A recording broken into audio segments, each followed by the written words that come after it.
Okay, yes, because I feel like there's two similarities, at least two or maybe a couple more, that La Lechuza and Yubaba have in common, and I'm gonna get to it. But before we get into this topic, hi, I'm Stephanie, and I talk about the paranormal and strange. So we've been talking about Spirited Away, we went from talking about scary things in the last video, and now let's talk about La Lechuza and Yubaba.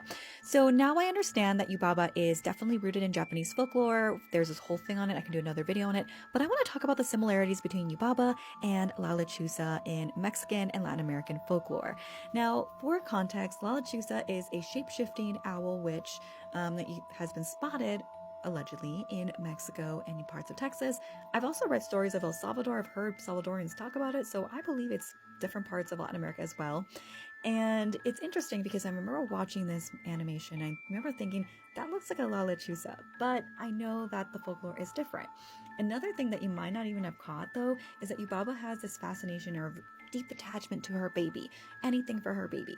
In the folklore of La Lechuza, now, depending on who you ask, what origin we're talking about, La Lechuza is very tied to a baby. Some stories say that her child was killed for a crime she did not commit and now she steals children.